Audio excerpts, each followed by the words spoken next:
You sit in your room at night, watching others rise while you remain still. You tell yourself it's temporary. You tell yourself that hard work pays off, that good people finish first, that merit will be recognized. You've been fed a beautiful lie. The men who hold power didn't earn it through virtue. They engineered it through calculation. While you perfect your craft in silence, they perfect their image in public. While you wait for fairness, they create their own rules. While you believe in a meritocracy, they build an aristocracy. Look around you, the incompetent boss who makes twice your salary, the shallow influencer with millions of followers, the politician who lies with a straight face, the friend who somehow always gets the opportunities you deserve. These aren't accidents. These aren't flukes. These are engineered outcomes. Status is not a medal they pin on the worthy. It's a crown you must seize and defend. It's not distributed by cosmic justice. It's constructed by human strategy. The moment you understand this, the moment you stop waiting for the world to notice your goodness, is the moment you can begin your real ascent. But first, you must see how you've been sabotaging yourself. You must understand the 7 deadly mistakes that keep good men buried while lesser men rise. Each mistake is a chain around your neck. Each revelation is a key to your liberation. The game has been playing around you your entire life. The only question is, will you finally learn the rules, or will you keep losing while calling it noble? Your merit means nothing if no one sees it. Your virtue is worthless if it doesn't serve your rise. The time for innocent belief in fairness is over. The time for strategic construction of your status begins now. You work harder than anyone in the room. You arrive first, leave last, produce the best results. You follow every rule, meet every deadline, exceed every expectation. And yet, you watch as the promotion goes to someone else. Again, you tell yourself it's politics. You tell yourself it's temporary. You tell yourself that eventually someone will notice. But no one is coming to save you from your own naivety. Fairness is a children's story told to keep you compliant while others play by different rules. Every moment you spend believing the world operates on merit is a moment someone else spends building their empire through strategy, through connections, through calculated moves you're too pure to see. Machiavelli understood what you refuse to accept. The world rewards perception, not reality.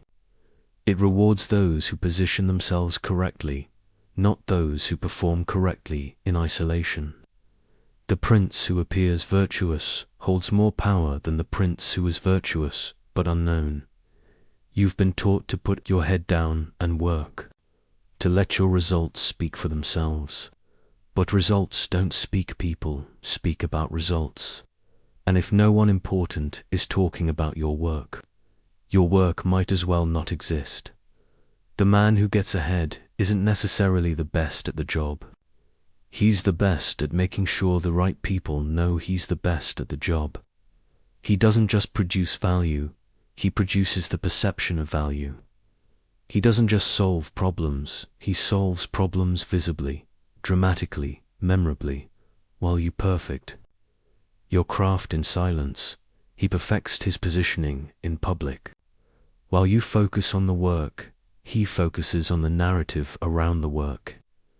While you trust that quality will be recognized, he ensures that his quality becomes impossible to ignore. You think this makes him dishonest. You think this makes him shallow. You think this makes him less than you. But he's sitting in the corner office while you're still waiting for recognition that will never come. The betrayal isn't that the world is unfair. The betrayal is that you were taught to believe it was fair. You were taught to play a game that doesn't exist, while others played the game that does. Stop waiting for justice. Justice is not coming. Start creating inevitability. Stop expecting the world to discover your worth. Start making your worth impossible to miss. Don't let another day pass believing in fairness. That belief is the first chain you must break. Your excellence dies in isolation. Every brilliant solution you create in silence. Every problem you solve without fanfare. Every moment of genius that happens behind closed doors becomes a missed opportunity for elevation. You think the work should speak for itself. You think quality rises to the surface naturally. You think that if you just keep producing outstanding results, eventually someone important will notice. This is the thinking of a man who will remain invisible forever. Competence without visibility is professional suicide. You can be the most talented person in the building, but if your talent performs in the shadows, you might as well be mediocre. The world doesn't reward hidden brilliance, it rewards visible competence. Machiavelli knew that perception shapes reality more than reality shapes perception. The prince who appears powerful has more influence than the prince who is powerful, but unknown. Your achievements mean nothing if they happen in a vacuum where no one of importance can witness them. You've been programmed to believe that seeking attention for your work is somehow beneath you, that real professionals don't need to promote themselves, that good work finds its own way to recognition. This programming keeps you buried while attention seekers rise.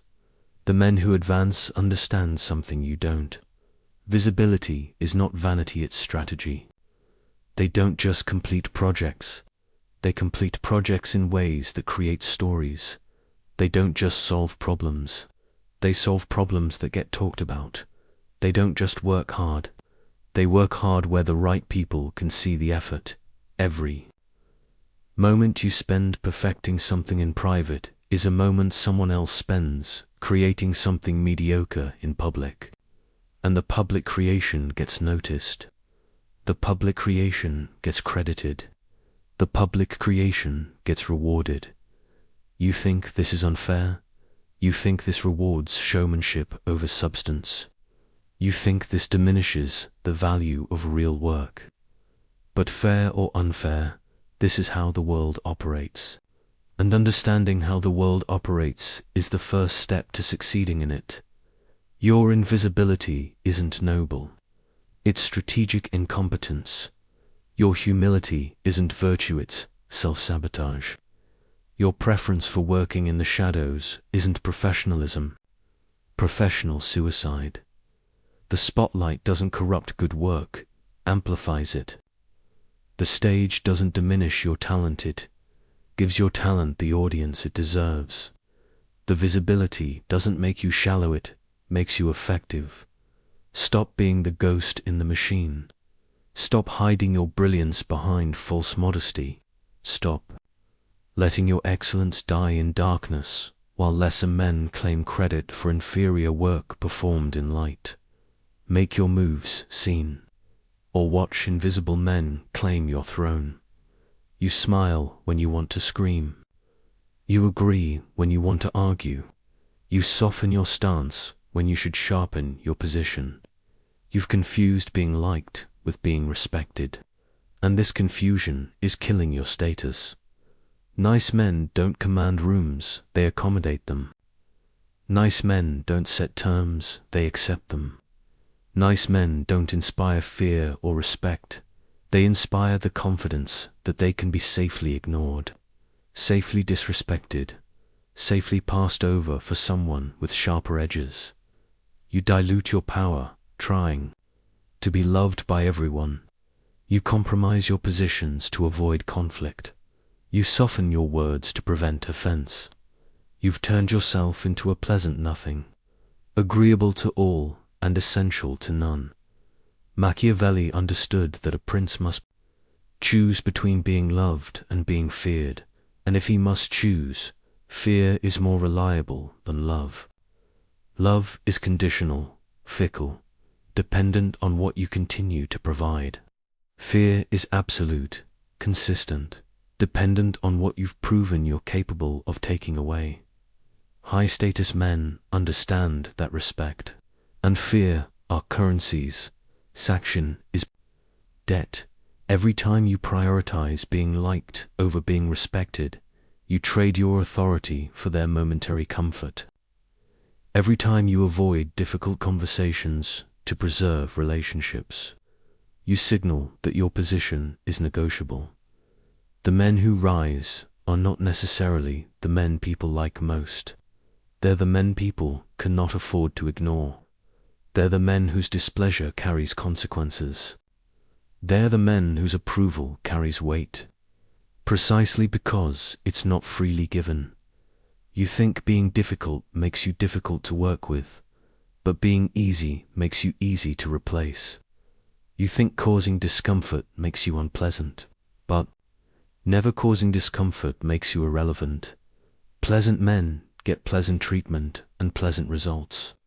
They get nice conversations and nice gestures and nice positions that lead nowhere. They become the reliable, likable background characters in other people's stories of success. Your niceness isn't making you friends, it's making you forgettable. Your agreeableness isn't making you popular, it's making you powerless. Your desire to be loved by all is ensuring you're respected by none. Stop smoothing every edge to avoid cutting feelings. Stop compromising every position to avoid creating enemies. Stop being so pleasant that you become invisible. The world doesn't need another nice man. The world needs more essential men.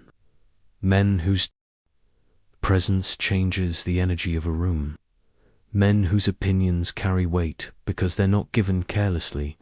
Men whose approval means something because their disapproval means more. Start being essential. Stop being pleasant. Let them respect you first. They can learn to like you later if you choose to let them. Look at the 5 people you spend the most time with. Look at their ambition, their standards, their trajectory. Look at how they handle challenges, how they present themselves, how seriously they take their own potential. Now look at yourself. You've become the average of their limitations. You surround yourself with comfortable mediocrity and wonder why you never rise. You choose friends who don't challenge you, colleagues who don't inspire you, mentors who've settled for less than they could achieve. You've built a circle of mutual lowered expectations. Status is contagious both ways. Association elevates or degrades your perceived value faster than any individual achievement or failure. The company you keep sends a signal about who you are before you ever open your mouth. Machiavelli warned princes about the danger of bad advisors, not because they give bad advice, but because being seen with them diminishes the prince's reputation for wisdom. The counsel you receive matters less than the counselors you're seen receiving it from. You've been choosing allies based on comfort instead of elevation. You've been selecting companions who make you feel good about where you are instead of inspired about where you could go. You've prioritized being the smartest person in the room over being in rooms with smarter people. This feels safe. This feels supportive. This feels like friendship. But it's actually a subtle form of self-sabotage. Every moment you spend with people who've accepted mediocrity is a moment that normalizes mediocrity in your own mind. The men who ascend don't just work on themselves, they work on their associations. They audit their circles regularly. They distance themselves from dead weight, even when the weight has a friendly face. They choose discomfort with strivers over comfort with settlers. Your network isn't just professional, it's perceptual. People judge your potential by the company you keep. They assess your standards by the standards of those you choose to associate with.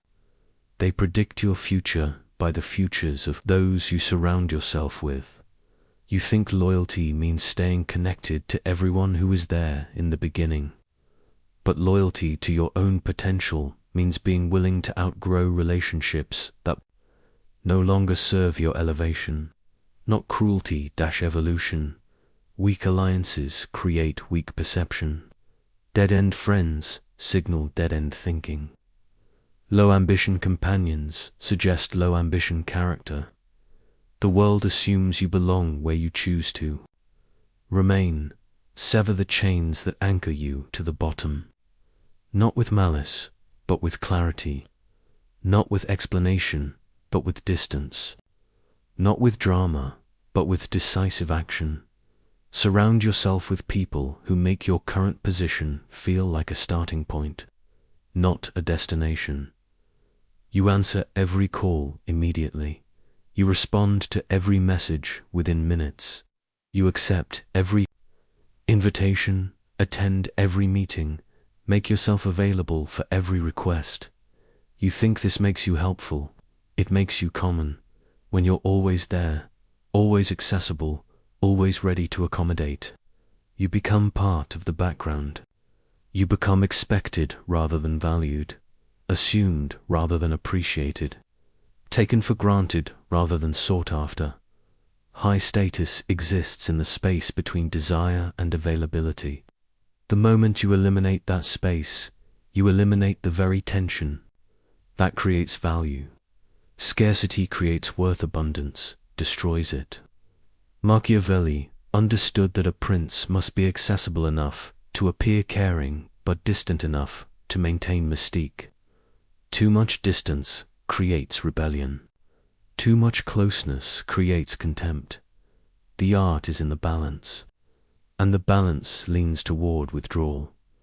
You've made yourself so available that your time has lost value. When something can be accessed anytime, it's needed never. When someone can be reached always, they're thought of rarely. When availability is guaranteed, appreciation dies. The men who command attention don't give it freely. The men who generate desire don't satisfy it completely. The men who create value don't distribute it carelessly. They understand that the harder something is to obtain, the more valuable it appears to be. Your constant availability signals that you have nothing more important to do. Your immediate responses suggest that your time isn't valuable enough to protect. Your perpetual accessibility implies that your attention isn't scarce enough to be precious.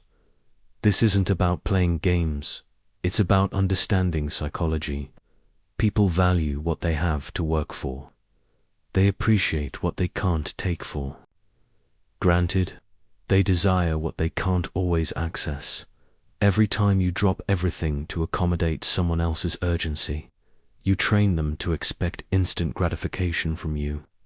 Every time you respond immediately to non-emergencies, you teach them that your time is less valuable than their convenience. Start protecting your availability like you protect your reputation. Start treating your time like the finite resource it is. Start creating the very scarcity that makes people appreciate your presence. Let them wonder where you are sometimes. Let them wait for your response occasionally. Let them work a little harder for your attention. Not because you're trying to be difficult, but because you understand that ease of access kills perceived value. Withdraw. Let them wonder where you've gone. Let them realize what they lose when you're not immediately available. Let them experience the difference between having your attention and missing it. The most powerful word in any language is no. Start using it. They smell your desperation before you even speak. It radiates from your body language, leaks from your voice, announces itself in every eager gesture and every too quick response. Your hunger for their approval, their opportunity, their validation broadcasts your low position louder than any words. Desperation is the opposite of power. It signals that you need something from them more than they need something from you. It shifts the entire dynamic in their favor before any negotiation even begins. It makes you the beggar instead of the choice. You think showing how much you want something demonstrates passion. You think expressing your eagerness proves your commitment. You think letting them see your hunger shows your dedication. But hunger that shows is hunger that weakens. Machiavelli counseled princes to never appear to need what they want most. The moment a prince reveals his desperation for something, he gives others the power to withhold it. The moment he shows his hand, others know exactly how to play theirs. High-status men appear indifferent to what they want most, not because they don't want it, but because they understand that visible desire becomes visible weakness. They want things intensely, they just don't let that intensity leak into their presentation. Your eagerness in conversations makes them less eager to talk to you. Your obvious attempts to impress make them less impressed. Your transparent hunger for their approval makes their approval feel less valuable to give. When you reveal how much you need the job, they know they can offer you less money. When you show how much you want their friendship, they know they can invest less effort. When you display how much you crave their respect, they know they can give you less of it. The poker player who shows his excitement about his hand loses the round before the cards are revealed. The negotiator who reveals his desperation for the deal loses leverage before the terms are discussed. The man who shows how much he needs their approval loses their respect before he can earn it. Control the leak, contain the hunger. Master the art of wanting everything while appearing to need nothing. Not because you don't care, but because caring that shows becomes caring that costs. Practice indifference until it becomes natural. Practice detachment until it becomes genuine. Practice wanting nothing from them while taking everything you can get. They should wonder what you want, not know what you need. They should question your interest, not certainty of your desperation. They should work to earn your approval, not assume they already have it. Master the art of wanting nothing while taking everything. This is the signature of true power. Type in the comments, "I need nothing from them." You think the work is done once you achieve something. You think reputation is permanent once earned. You think status is a destination rather than a daily performance. This thinking is why men who rise quickly fall slowly, quietly, inevitably. Status requires constant curation. Every public appearance, every social media post, every interaction, every word that escapes your mouth either builds your image or erodes it. There is no neutral ground. There is only construction or destruction. You let your guard down. You speak carelessly in public. You allow yourself to be seen struggling, failing, appearing desperate or confused or weak. You think these moments of humanity make you relatable. They make you replaceable. Machiavelli understood that a prince's image is his most valuable possession and his most fragile asset. It must be protected more carefully than his treasury, defended more fiercely than his territory, maintained more consistently than his alliances. The men who maintain their status understand that every interaction is a performance. Every appearance is an audition. Every word is a brick in the structure of their reputation. They never let themselves be seen in ways that diminish their carefully constructed image. You make the mistake of thinking you can separate public and PR. Ivate persona. You think you can be strategic professionally and casual personally. You think you can control when you're on and when you're off. But perception doesn't respect those boundaries. Your moment of visible frustration in the coffee shop becomes a story about your temperament. Your careless comment at a party becomes evidence of your character. Your moment of public struggle becomes a referendum on your competence. Every day you're not actively building your image is a day your image is actively decaying. Every moment you're not conscious of your presentation is a moment your presentation is working against you. The photograph they take when you think no one is looking. The comment you make when you think no one important is listening. The behavior you display when you think no one influential is watching. These moments matter more than the moments when you're performing perfectly for an audience. You know is there. Stop thinking your reputation maintains itself. Stop believing your status is secure once achieved. Stop assuming you can relax. Your vigilance once you've reached a certain level. Your image is a garden that requires daily tending. Your reputation is a structure that needs constant reinforcement. Your status is a performance that never ends, never gets a break, never allows for an off day. Guard your reputation like your life depends on it. Because in the game of status, it does. You now see the truth that most men never discover. Status is not a reward for virtue, it's a construction project that requires specific materials, specific tools, and specific knowledge of how human perception actually works. While others stumble through life hoping their goodness will be noticed, you will build your position with calculated precision. While they wait for fairness, you will create inevitability. While they trust in merit, you will engineer perception. You understand now that visibility without substance is shallow, but substance without visibility is suicide. You know that being nice without being essential makes you forgettable, but being essential without being strategic makes you replaceable. You've learned that your associations either elevate or diminish you, that your availability either creates value or destroys it, that your emotions either serve your rise or signal your desperation, that your image either builds your future or buries it. These aren't pleasant truths. These aren't comfortable realizations. These aren't the lessons they teach in school or preach in motivational speeches. But these are the realities that separate men who rise from men who remain. The throne doesn't belong to the deserving, it belongs to the prepared. The crown doesn't rest on the head of the most virtuous, it rests on the head of the most strategic. Power doesn't flow to the most qualified, it flows to the most positioned.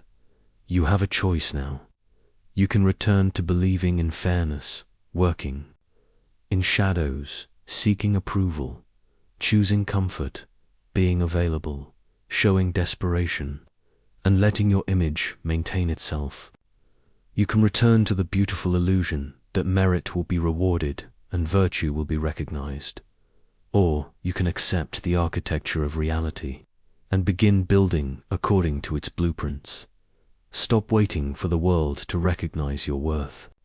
Engineer the perception that makes your rise inevitable. Stop hoping for opportunity to find you. Position yourself where opportunity cannot miss you. The game has always been playing around you. The only difference is that now you know the rules.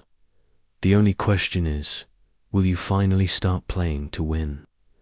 Your ascent begins the moment you stop believing in fairness and start creating inevitability. The moment you stop waiting for recognition and start demanding attention. The moment you stop hoping for status and start engineering it. If this awakening disturbs you, good. Comfort is the enemy of elevation. If this knowledge makes you uncomfortable, perfect. Discomfort is the price of transformation. Subscribe if you're ready to engineer your inevitable rise. Skip if you prefer the beautiful lie of meritocracy. The architecture of power awaits your construction. You build yourself up for years. You craft your image carefully. Position yourself strategically. Climb the ladder rung by rung. Then you make the fatal mistake. You think you've arrived. You think the work is done. You think your reputation will maintain itself while you finally relax. Watch how quickly it all crumbles. The moment you stop curating your image is the moment it begins to decay. The instant you think your status is secure is the instant it becomes vulnerable. The second you believe you can let your guard down is the second your enemies start gathering ammunition. You post that careless photo. You make that offhand comment.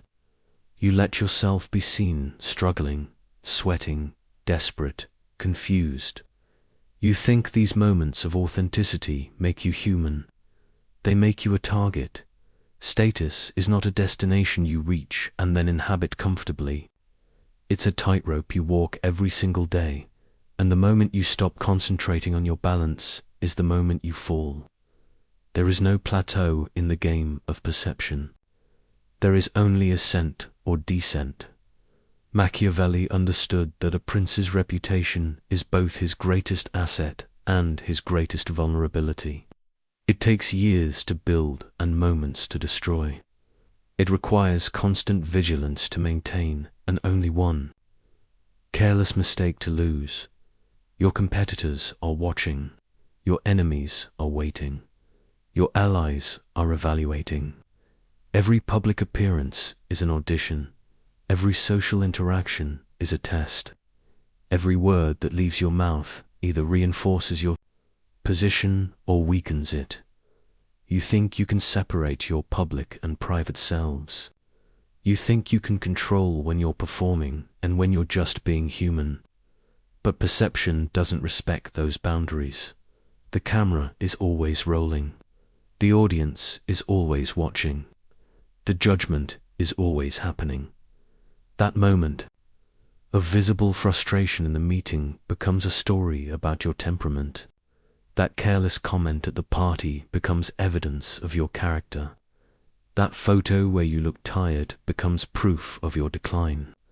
That interaction where you seem unsure becomes a referendum on your competence. You've seen it happen to others. The politician caught in an unguarded moment. The CEO photographed looking defeated. The influencer who posts the wrong thing at the wrong time. You watched their carefully constructed images collapse like houses of cards, and you told yourself, it wouldn't happen to you, but you're making the same mistake they made. You're treating your reputation like a permanent achievement instead of a daily performance. You're maintaining your skills while neglecting your image. You're protecting your work while exposing your weaknesses. Every day you're not actively building your image is a day your image is actively decaying. Every moment you're not conscious of your presentation is a moment your presentation is working against you.